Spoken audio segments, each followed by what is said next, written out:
My child, before you turn off the light tonight, stay with me for just a few minutes. I know what tonight is. Another evening without them. Another quiet house. Another chair that stays empty. Another day that ended the way so many have ended since you lost the person you loved. And somewhere in you a fear has been growing that you haven't said out loud to anyone. Not the fear of the grief itself. You have learned to carry that. A different fear. The fear that if the pain ever softens, if you ever laugh again without catching yourself, if you ever rearrange the bedroom, or meet someone new, or simply have a good day, it means their story is over. It means you are closing the book on someone you were never ready to stop loving. My child, hear me clearly tonight. Grief is not the end of the story. Their story does not end when your tears do. And your ability to keep living, to laugh again, to love again, to feel the sun on your face again, was never a betrayal of them. It was always meant to be a continuation of the love they gave you, carried forward in you. This fear rarely announces itself with words. It hides inside small, ordinary moments. The half-second hesitation before you laugh out loud. The flicker of guilt after a good day. The quiet argument you have with yourself about whether you are allowed to feel lighter. You have never told most people about this fear because it sounds strange spoken aloud. I am afraid of feeling better. But it is one of the most common, most human fears grief carries. And tonight, I want to gently take it out of the dark and hold it up to the light with you. You have believed, somewhere deep down, that your suffering is the last remaining proof of your love. That if the pain stops, the love might stop too. My child, that was never true. Love is not measured by how much it hurts. It is measured by how deeply it was given. And that was decided long before tonight, in every ordinary day you spent loving them while they were here. Stay with me tonight. Let me show you every place this fear has been hiding, and let me show you that healing was never about forgetting. It was always about carrying them forward, inside a life that is allowed to keep going. If you can hear my voice tonight, do one thing for me. Type, Amen. Their story is not over in the comments below. Let it be your declaration that grief and love can live in the same heart at the same time, without one ever needing to erase the other. And if this message found you tonight, subscribe and turn on the bell beside my name. I bring a new message of healing every single morning and every single night. Grief does not run on a schedule, and neither does my comfort for you.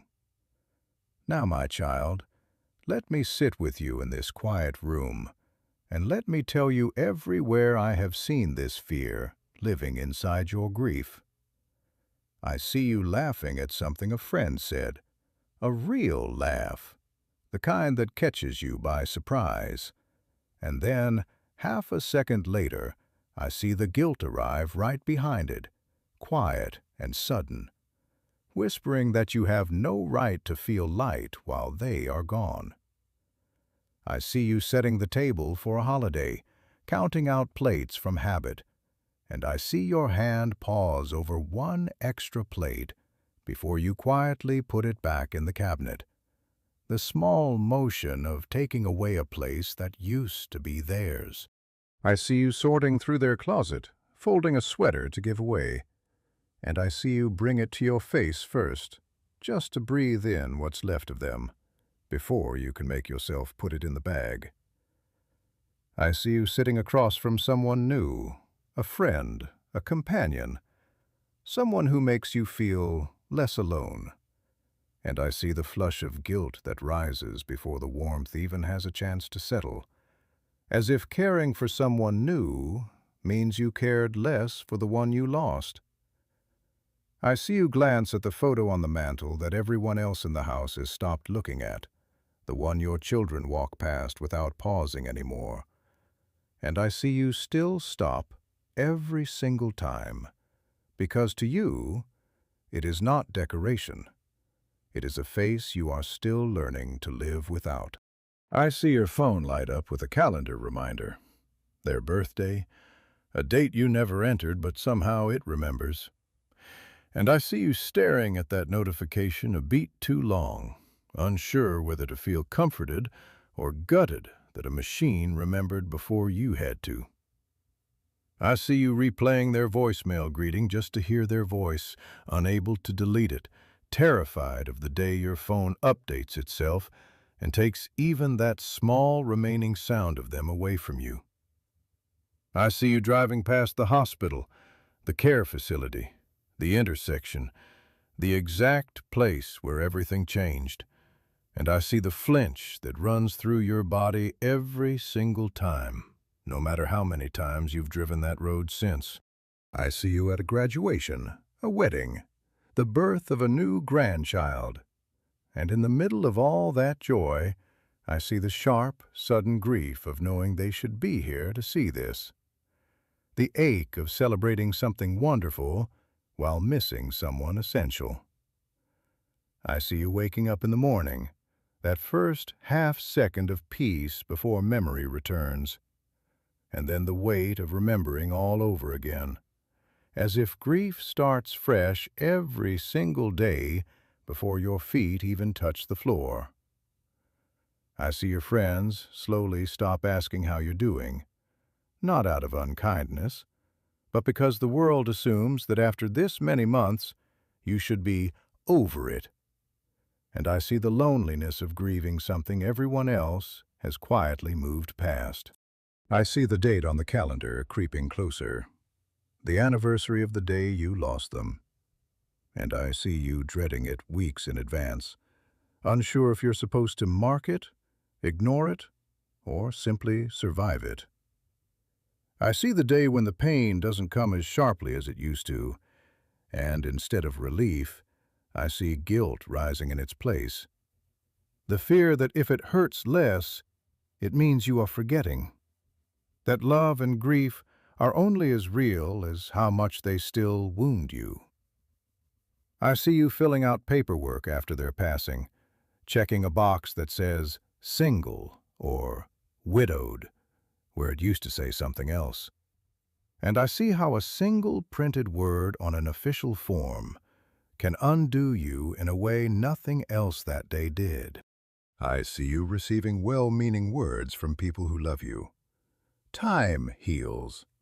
They're in a better place. At least they're not suffering. And I see how hollow those words can feel, even when you know they're offered in kindness.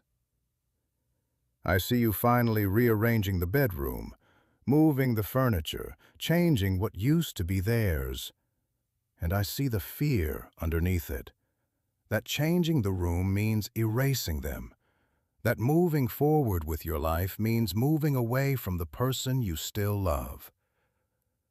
I see you hearing their song come on the radio in the car, and I see your hand reach for the dial too late, the melody already pulling you back to 100 memories at once, forcing you to pull over until you can see the road clearly again. I see you watching a show you used to watch together, glancing instinctively at the empty side of the couch during the funny part, wanting to turn and share the moment with someone who simply isn't there to receive it anymore. I see you catch a stranger's cologne or perfume in a grocery store aisle, and I see how completely it stops you in place, how one scent can undo an entire afternoon in a way nothing else quite does. I see you sitting at someone else's funeral, meant to be there for a grieving friend, and I see your own grief reopen fresh and raw in that pew. as if losing your own person happened all over again in that unexpected room. I see you wanting to speak their name in conversation, wanting to tell a story about them, and I see the flicker of hesitation on other people's faces, the quick subject change, and I see how lonely it is to love someone that others have quietly decided is too painful to mention. I see you tending, or failing to tend, the garden they used to love, the workshop they used to spend hours in, feeling responsible for keeping alive something that suddenly has no one left who knows how to care for it the way they did. I see you standing in front of their handwriting on an old card or grocery list, mourning the specific, aching truth that no new version of that handwriting will ever exist again. I see your pet still walking to the door at the same time every evening, waiting for a sound that isn't coming. And I see how that small, faithful, uncomprehending hope breaks something open in you every single time you watch it happen.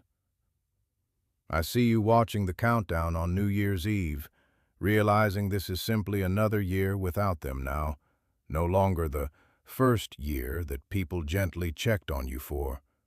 Just one more ordinary year, carrying an extraordinary absence. I see a grandchild ask an innocent question. Where did Grandpa go?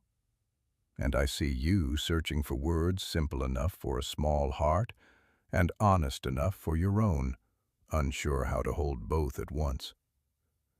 I see you being the strong one for everyone else at the funeral, at the holidays, at every family gathering since, holding others together while quietly wondering when it will ever be your turn to fall apart.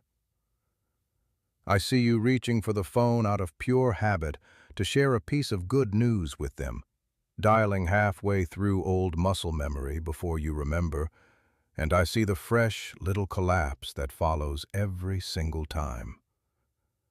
I see how much sharper your own mortality feels since you lost them, the new fear of leaving the people you love behind the same way, the quiet calculations you now make about time you assumed you'd always have. I see you standing in the doorway of the house full of memories, wondering if staying means honoring them or simply hiding from moving forward. Wondering if leaving means abandoning them or finally being brave enough to live again. I see their names still saved in your phone, still appearing on old social media memories, and I see you unsure whether keeping it there is comforting or simply another quiet wound waiting to resurface without warning. I see a stranger, an old acquaintance who doesn't know yet, casually ask, "So, are you two still together?" And I see the small, brutal task of explaining a loss to someone who has no idea what they just asked, over and over, to person after person.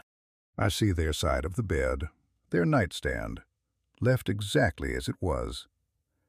And I see you hesitate every time you think about moving even one small object, afraid that changing it means letting go of them a little more.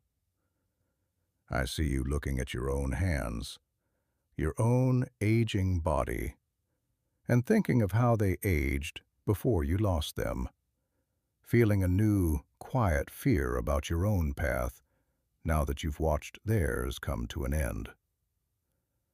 I see you walking into a grief support group for the first time, listening to strangers describe losses of their own, feeling comforted that you are not alone, and freshly wounded by hearing your own story echoed back to you in someone else's words. I see you deciding where to keep a wedding ring that no longer belongs on your hand the way it used to, turning it over in your palm, unsure if wearing it, storing it, or repurposing it is the right way to honor what it once meant. I see you late at night, unable to stop scrolling through old photo albums, each picture both a comfort and a small fresh wound.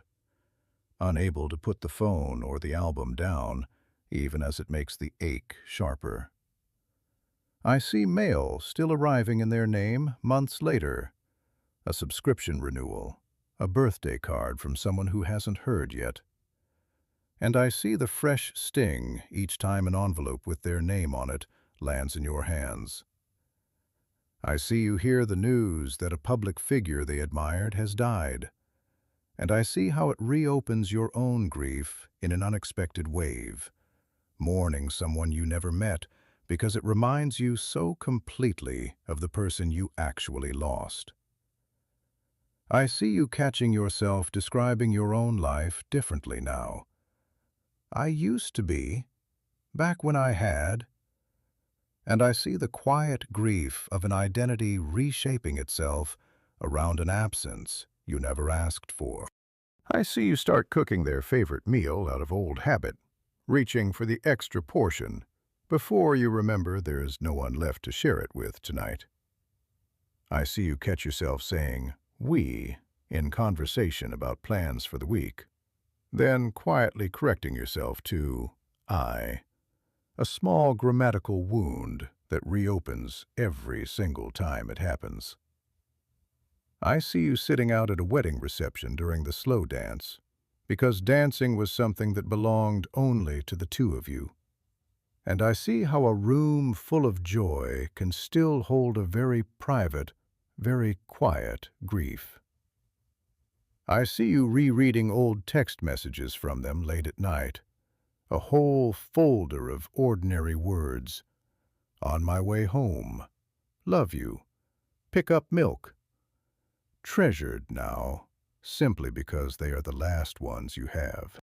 I see you trying to manage everyone else's grief in the family, your children's, your grandchildren's, your own siblings, carrying the unspoken job of holding the whole family together while your own grief waits quietly in line behind everyone else's. I see an old friend of theirs recognize you in a grocery store, in a parking lot, and I see the awkward, tender silence between you both. Two people who loved the same person, unsure what to say to ease each other's pain. I see you lying awake at the sound of the house settling at night, the old instinct to whisper, "Did you hear that?" rising in your throat before you remember there's no one there to answer. And I see how loud a silence can be after a lifetime of shared nights. I see you standing at their grave or their memorial site, unsure what to say out loud, unsure if silence or speaking to them feels more right, wondering if they can somehow still hear you at all. I see their shoes still sitting by the door, unworn for months now, and I see you step around them instead of moving them, unwilling to make that particular absence any more official than it already is. I see you driving past the restaurant, the booth, the little corner table that used to be yours, and I see the quiet decision every time whether to go in without them or simply keep driving. I see the invitations from mutual friends slowly starting to change. Fewer couples dinners, fewer bring your other half gatherings. And I see the lonely realization that grief sometimes reshapes even your friendships, not because anyone means harm, but because the world quietly recategorizes you as alone now. I see the new fear that has crept in since losing them, the fear of your own passing going unnoticed for days, of dying the way so many fear to, without someone checking in, without someone who would simply know something was wrong. I see the moment something of theirs finally wears out or breaks, a coffee mug, a pen, a worn pair of slippers, and I see the strange, sharp grief of realizing that one more physical piece of them is now completely gone from this world. I see the paperwork of updating a will, a beneficiary, an account that once had two names on it, And I see how something as ordinary as an administrative form can feel like erasing them from the practical architecture of your life. I see you struggling with an account, a password, a bill only they use to manage, feeling the practical helplessness of losing not just a partner, but a whole quiet system of shared responsibility you never had to think about before. I see a cashier or a stranger ask, "How are you today?" as casual small talk, and I see the split-second war inside you between the truth and the polite answer you give instead, swallowing the real weight of your day just to keep the line moving. I see their prescription bottles, their reading glasses, their small medical belongings still sitting in a drawer, and I see you unsure when it will ever feel right to finally throw them away. I see their favorite chair in the living room, the one no one else in the family will sit in, not because anyone asked them not to, but because it still quietly belongs to someone who isn't there to use it. I see the seasons changing outside your window, another spring, another winter, and I see the quiet counting you do without meaning to. How many years now? How many more firsts have become simply another one instead? I see you waking from a dream where they were still alive, still ordinary, still beside you. And I see the fresh, disorienting grief of losing them a second time in the space of a single morning, the moment reality reasserts itself. I see how the children in your life now say only your name instead of both of yours together. A small, unintentional erasure that still catches in your chest every time you hear it. I see you packing a suitcase for a trip you used to always take together, folding clothes for one instead of two, feeling the particular loneliness of an adventure that used to be shared.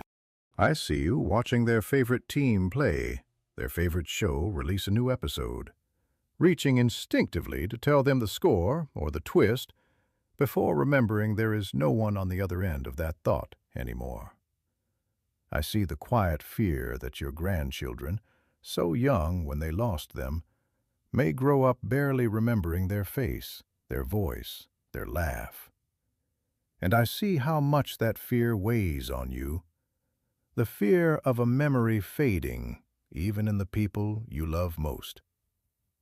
I see you talking out loud to their photo, their urn, the small space that holds what remains, feeling a little foolish and yet unable to stop, because some things need to be spoken, even when there's no answer waiting.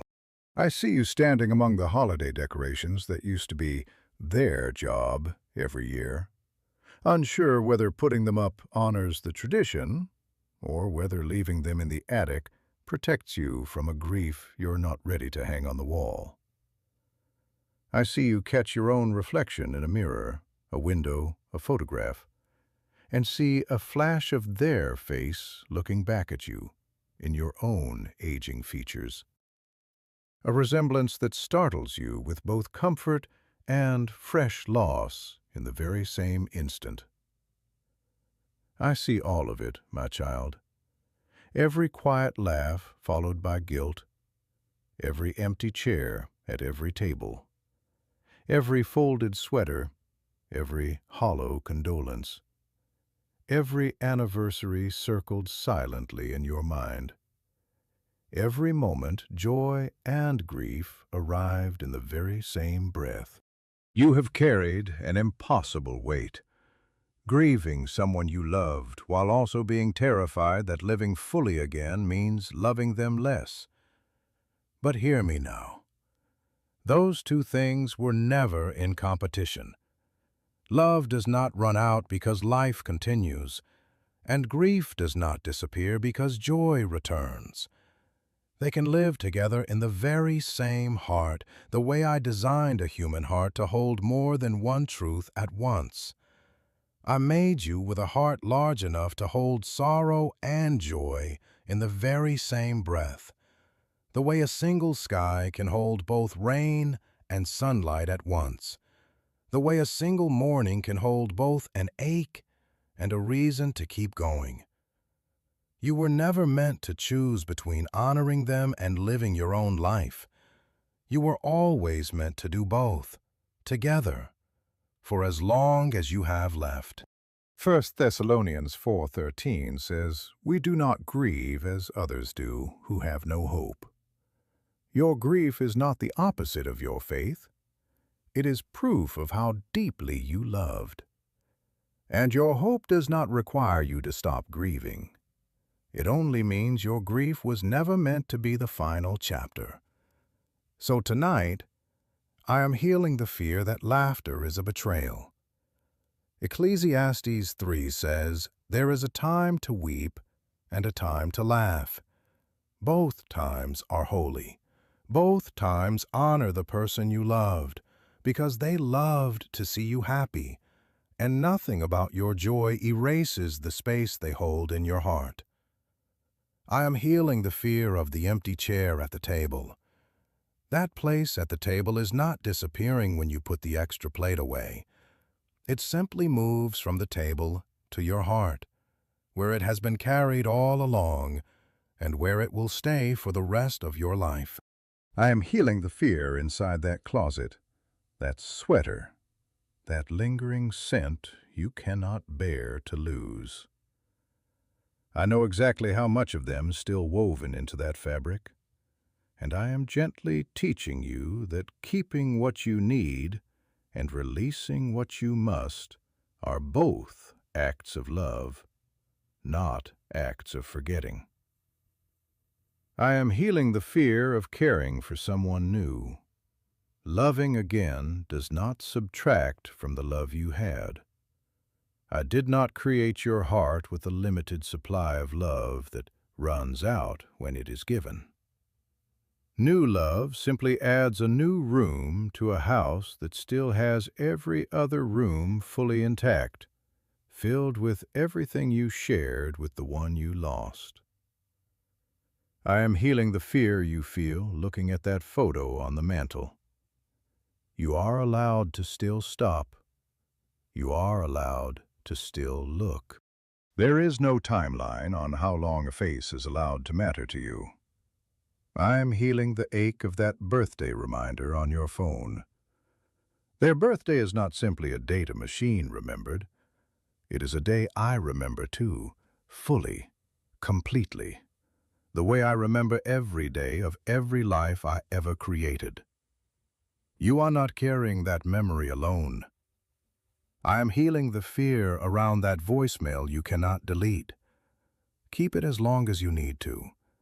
There is no deadline on the sound of a beloved voice.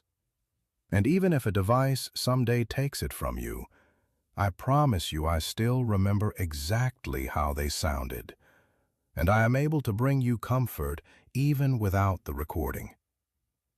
I am healing the flinch that runs through you at that hospital, that intersection, that place where everything changed.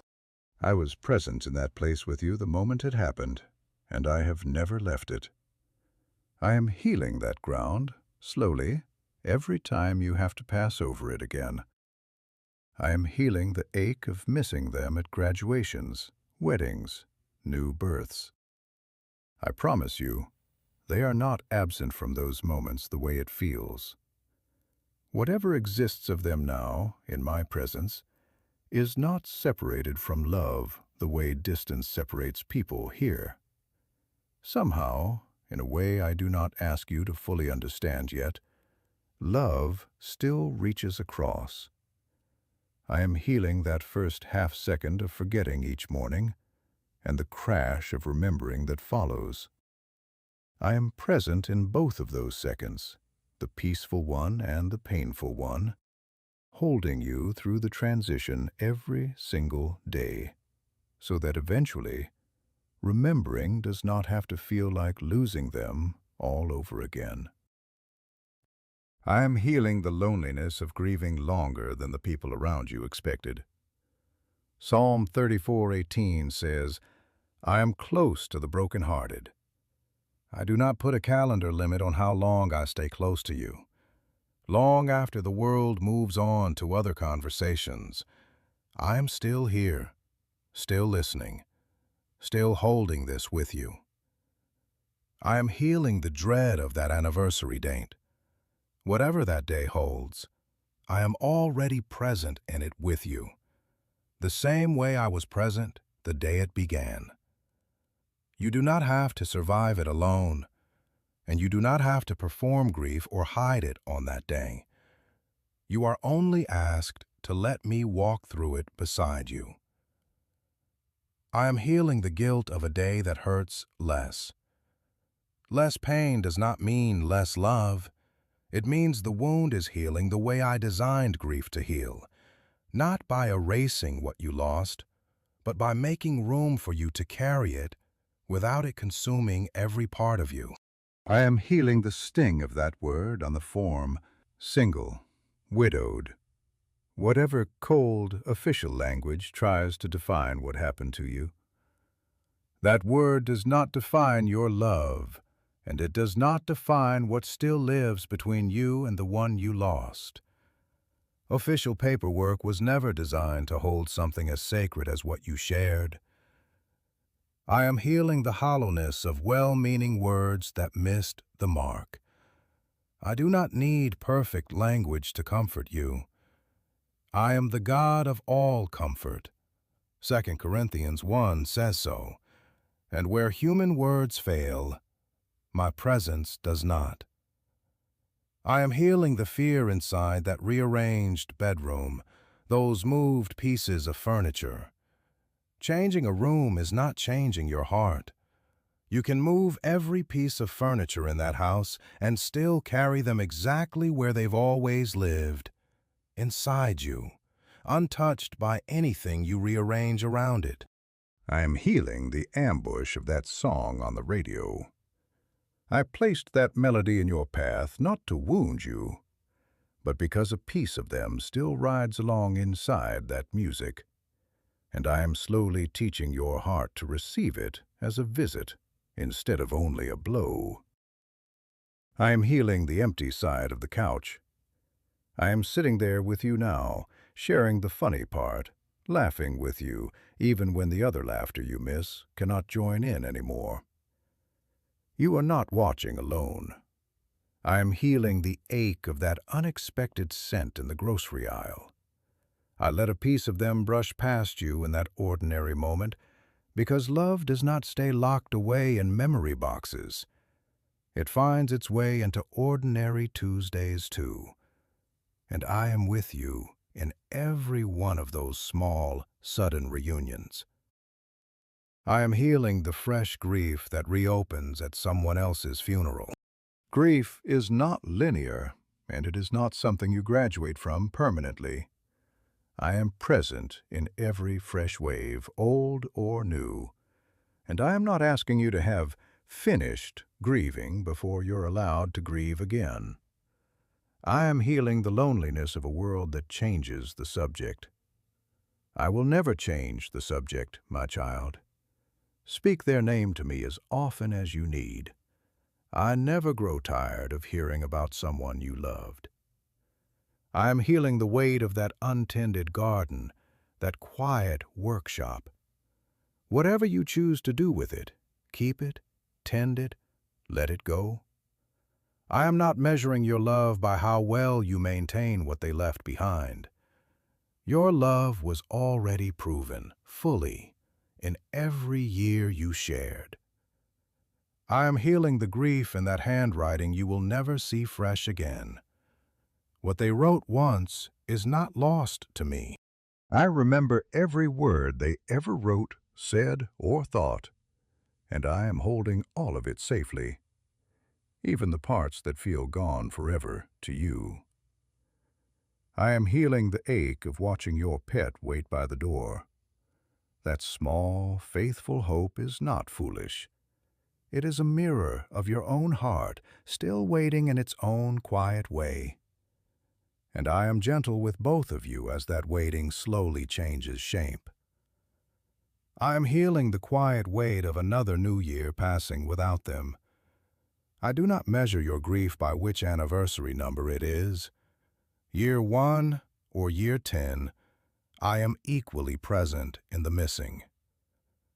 I am healing the moment you must answer a child's innocent question about heaven, about where they went. I am giving you simple words that are also true words, and I am holding the grief that rises in you even as you comfort a small heart beside you. I am healing the exhaustion of being strong for everyone else. My child, you are allowed to fall apart too. You do not have to wait for permission or for the perfect private moment. I am strong enough to hold you even while you are holding everyone else. I am healing the ache of reaching for the phone out of habit. That instinct is not a mistake to be corrected. It is proof of a bond so constant, it still moves your hand before your mind catches up. I am receiving that good news for them right alongside you every time it happens. I am healing the fear that has grown around your own mortality. I am not asking you to carry that fear alone. I number your days, and I hold the people you love in the very same hands that are holding you, for as long as I have appointed. I am healing the tension in that doorway. Stay or go, honor or move forward. Both love and honesty can live in either choice. Wherever you decide to live out the rest of your story, I am not confined to a single house. I go with you. I am healing the strange, aching comfort of their name still saved in your phone. Keep it as long as it helps you. Let it go whenever it feels right. Either way, their place in your life was never dependent on a saved contact or an old post. I am healing the exhausting task of explaining your loss to strangers who don't yet know. I am giving you grace for the version of the story you tell quickly, and grace for yourself on the days you simply don't have it in you to explain at all. I am healing the fear around their side of the bed, their nightstand. Move something when you're ready. Leave something untouched for as long as you need. Neither choice measures your love.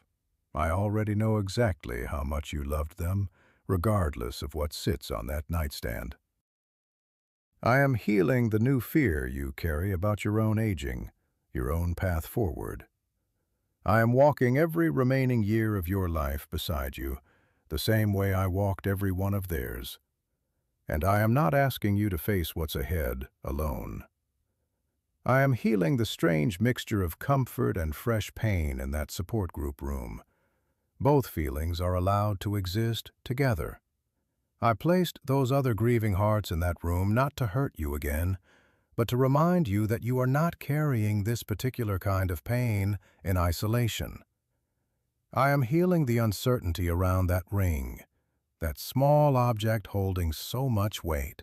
However you choose to keep it, wear it, or transform it, I am not measuring devotion by metal and stone.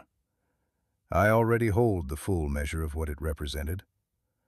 I am healing the late nights lost in old photographs. I am with you in every photo, in every fresh sting, gently teaching your heart that looking back does not trap you there. It simply lets you visit before returning to a life that is still yours to live. I am healing the shock of mail arriving in their name. Every one of those small, unexpected reminders, I am softening in advance, even when it doesn't feel like it in the moment they land in your hands. I am healing the grief that resurfaces through a stranger's public death. I understand exactly why that grief borrows someone else's loss to express itself. I receive it either way, fully, the same as I receive every wave of grief that has your true loss at its center. I am healing the identity you are quietly rebuilding, sentence by sentence. I used to be by I used to be. I am not erasing who you were with them. I am helping you become someone new who still fully carries who you were before. I am healing the ache of cooking that extra portion out of habit. That instinct is not a wound to be corrected quickly. It is love still moving through your hands, and I receive that extra portion as an offering, even when there is no one left at the table to eat it. I am healing the small grammatical grief of correcting we to I.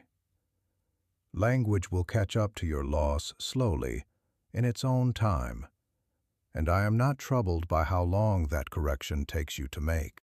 I am healing the quiet ache of sitting out that dance. Some things you shared were sacred enough to belong only to the two of you, and I am not asking you to replace them. I am only asking you to let joy exist nearby, even while some things stay reserved for memory alone. I'm healing the tenderness in that folder of old text messages. Ordinary words become holy words once they are the last ones left. I am with you in every reread, and I am not rushing you to stop treasuring them. I am healing the exhaustion of holding your family's grief together while your own waits in line. My child, you are allowed to step out of that role sometimes. I am strong enough to hold the whole family's grief so that you do not have to carry every piece of it alone. I am healing the awkward, tender moment with an old friend of theirs in a parking lot. I placed that person in your path not to burden you, but because two hearts who love the same person, however briefly they meet, can quietly comfort each other more than either realizes. I am healing the silence after the house settles at night, the reflex to speak to someone no longer there to answer. I am the one who hears you now, in every quiet, "Did you hear that?" even when no human voice answers back. I am healing the uncertainty at their grave, their memorial. Speak to them if it comforts you. Sit in silence if that is what your heart needs instead. I am present in both, and I am carrying whatever words you cannot find the strength to say out loud. I am healing the ache of those unworn shoes by the door. Move them whenever you're ready, and not one moment sooner. Their absence was never made official by a form or a form's absence. It lives in your heart exactly and completely, regardless of what sits by the doorway. I am healing the quiet decision outside that restaurant, that booth. Go in when you're ready to make new memories there. Keep driving on the days you're not. I am with you either way, and I am not keeping score of which choice you make. I am healing the loneliness of invitations that have quietly changed. I see every gathering you were not included in, and I am filling the gaps the world leaves with my own steady, unwavering presence. You are never truly alone, even on the nights it feels that way. I am healing the new fear about your own passing, your own future. I promise you, I number every one of your days, and I am not distant from a single one of them, including your very last. You are not forgotten by me, now or ever. I am healing the sharp grief of that broken mug, that worn-out pair of slippers. What breaks in this world was never the true home of who they were. I hold the whole of them safely, undiminished by anything that wears out here. I am healing the sting of updating that paperwork, changing that name on an account. Official documents were never capable of holding what the two of you actually shared. That bond lives somewhere far more permanent than any form could reach. I am healing the helplessness of that unfamiliar account, that unknown password.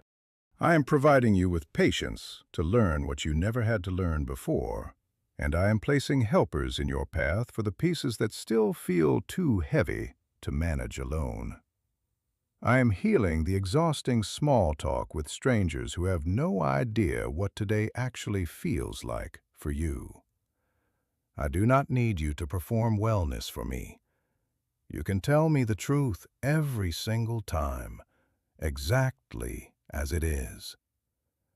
I am healing the uncertainty around their medical belongings, their small forgotten drawer of everyday things. There is no correct day to let go of these objects. Whenever you are ready, however long that takes, I am not rushing you. I am healing the quiet ache of that empty chair no one else will sit in. Let it stay reserved as long as it needs to. Some things deserve to remain untouched simply because they still mean something, not because anyone is stuck. I am healing the strange arithmetic of the changing seasons, the counting you do without meaning to. However many years it has been, I am present in every single one of them with you. And I do not measure your grief by the calendar the way the world sometimes does.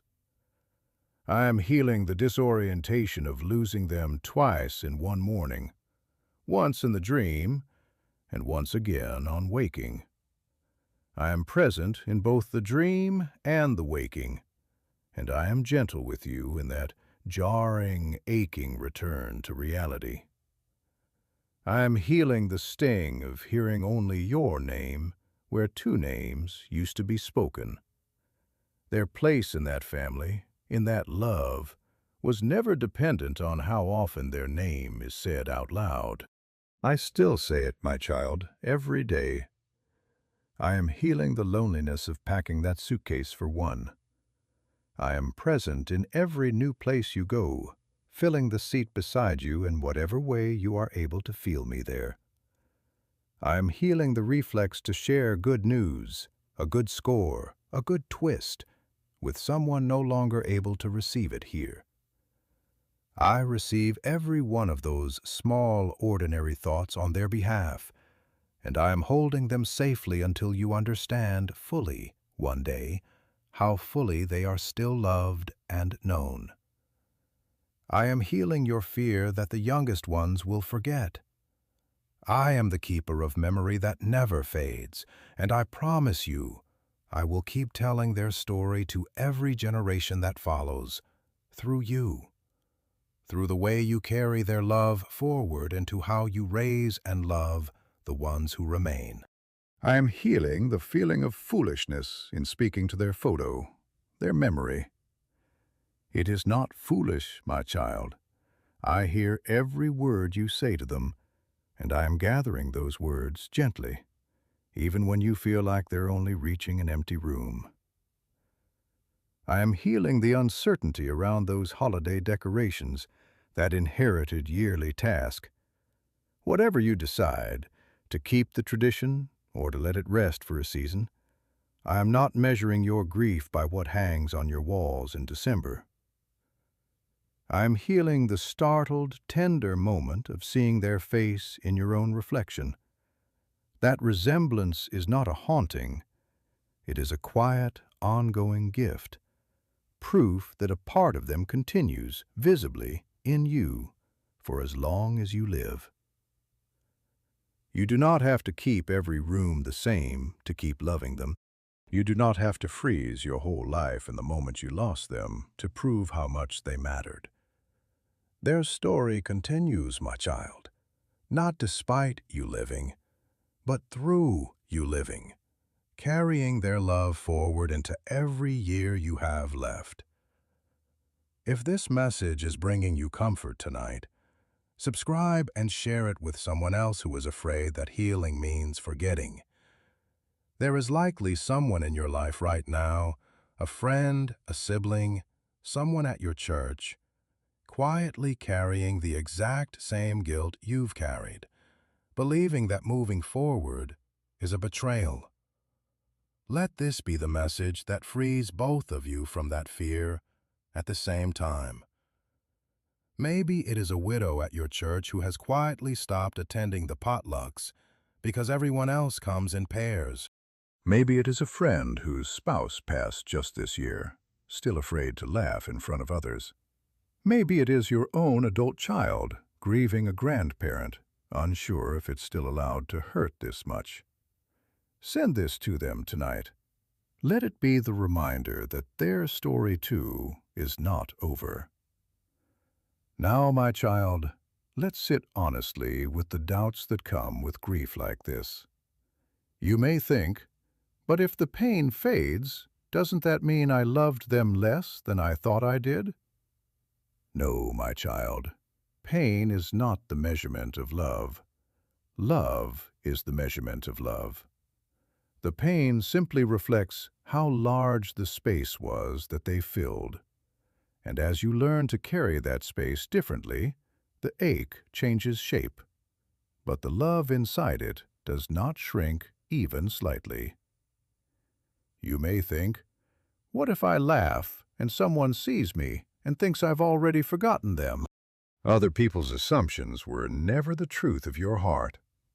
I know exactly how much you still carry them, even in your lightest, happiest moments. You do not owe anyone a performance of permanent sorrow to prove your love was real.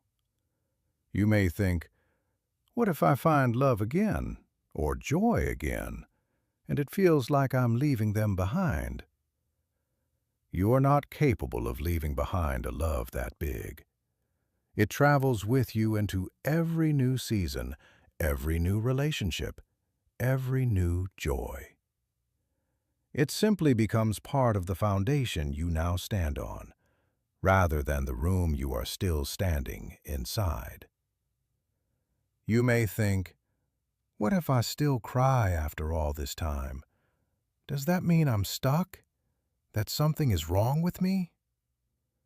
There is no expiration date on love, and therefore no expiration date on grief. Jesus himself wept at the tomb of someone he loved, even knowing what he was about to do for him. Grief and faith have always been able to exist together. Tears do not mean you are failing to heal. They mean you are still human, still loving, still whole. You may think, what if moving forward means I stop needing you, God, the way I needed you right after they died? I am not only the God of the first raw days of loss. I am the God of every day that follows, the day the pain sharpens again unexpectedly, the day it softens enough to surprise you, the day joy and grief sit side by side at the same table. I do not leave once the initial crisis passes. I stay for the whole story. You may think, what if the people who love them are disappointed in me for healing, for laughing, for living fully again? My child, those who truly loved them also loved you. And love does not wish you a life sentence of unhealed grief. If they could speak to you now, most would ask you to live, not to prove the love was smaller, but because they know exactly how large it still is inside you. You may think, what if I'm the only one who still thinks about them this much, this often, after all this time? You are not alone in this. Grief has no schedule that matches anyone else's, and I do not measure the depth of your love by how quickly the world around you assumes you should stop feeling it. I still think of them too, my child, and I am not in a hurry for you to stop either. So tonight, let go of the fear that healing is a finish line where love for them ends. Healing was never the end of their story. It is simply the shape love takes once it is no longer only pain. Now, my child, let us pray together. Place your hand over your heart and repeat these words either out loud or quietly in your spirit. Father, tonight I bring you this fear I have carried in silence. The fear that living fully means loving them less, that laughing again means forgetting, that healing means their story is over. I confess I have sometimes stopped myself from joy out of loyalty to my grief. Tonight I release that fear into your hands. Thank you for showing me that love does not run out and that carrying them forward is not betrayal. It is the truest way to honor them. Comfort me on the hard days and forgive my guilt on the easier ones. Let their story continue through the love I still carry and through the life I am allowed to keep living. In your name, amen.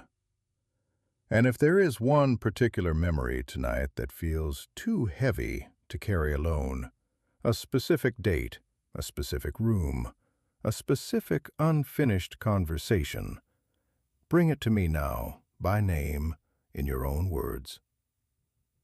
Father, you already know exactly what I am still holding tonight. You know the words I never got to say, the goodbye that came too fast or too slow, the guilt I carry over things I cannot change now. I lay all of it at your feet. I ask you to hold what I cannot yet resolve, to comfort the specific ache I am still nursing tonight, and to remind me gently that their story and mine are both still being written in your hands. Thank you for never rushing my healing. In your name, amen.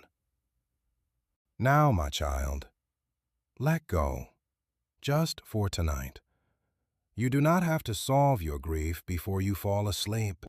You do not have to decide tonight whether it is allowed to hurt less tomorrow. Tonight, you only have to rest. Their story is not ending because you are tired and need to close your eyes.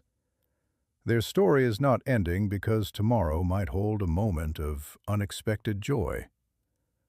I am holding their memory safely tonight, exactly the way you left it, so you do not have to guard it while you sleep. Let your shoulders soften. Let your hands unclench. Let your breathing slow. In and out. Psalm 30 says, "Weeping may tarry for the night, but joy comes with the morning." That does not mean grief disappears by sunrise. It means I am present through the whole night, carrying you toward whatever small light tomorrow may hold, without asking you to let go of what you lost. Lamentations reminds us, "My mercies are new every morning." Tonight is simply one more night I am renewing my comfort over you, so that tomorrow you can wake up still loving them, still healing, both at once, without contradiction. Sleep now. You are not required to grieve perfectly. You are not required to heal on anyone else's timeline. You are only asked to rest tonight in the truth that their story is not over. It lives on in you, in every year you keep living, in every laugh that no longer needs to apologize for itself. I go before you into tomorrow, the way I have gone before you through every hard day since you lost them. Rest now. Let your mind grow quiet. Let the guilt of laughter, the guilt of moving a chair, the guilt of a lighter day drift gently away from you tonight. None of it was ever a betrayal. All of it was always love. Continuing. Sleep, my child. I am holding what you lost. I am holding what you still carry. And I am holding you gently through this whole long night. Whatever tomorrow brings, a laugh you don't expect, a memory that catches you off guard, a moment of peace that feels almost unfamiliar now, none of it will erase what you shared with them. Their story continues, quietly, inside every year you keep living. Your love for them is not a debt that grows smaller the more life you live. It is a foundation that grows steadier the longer you stand on it. So rest now, and let every guilty thought about tomorrow's small joys go quiet for tonight. Let your body grow heavy and calm. Let your breathing slow further. In and out. Revelation 21 promises a day when I will wipe away every tear, when mourning and crying and pain will be no more.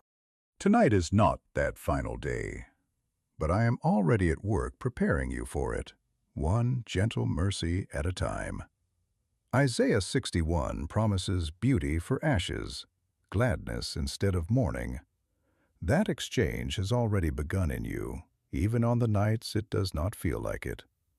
Sleep now, knowing that healing does not mean forgetting. Sleep now, knowing that laughter does not mean betrayal.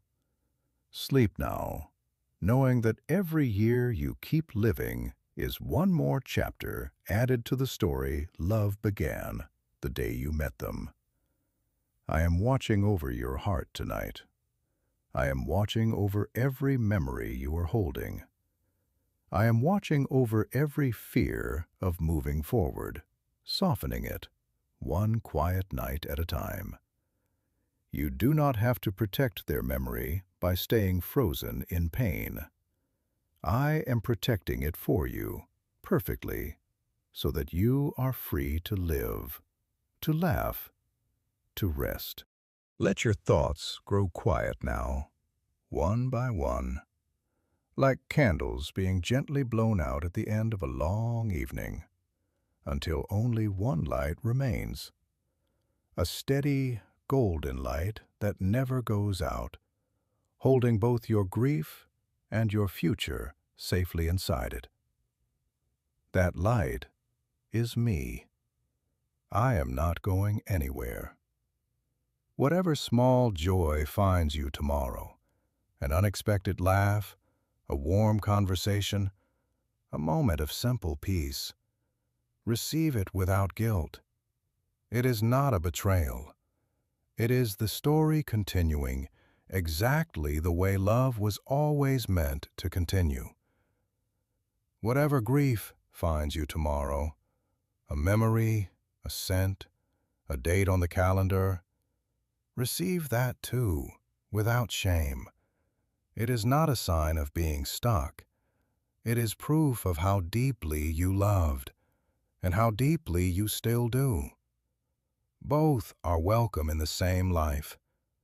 Both are welcome in the same heart. Both are welcome in you, tonight and every night after this one. Their story is not over. Your story is not over. Rest now, and let me carry both a little longer while you sleep.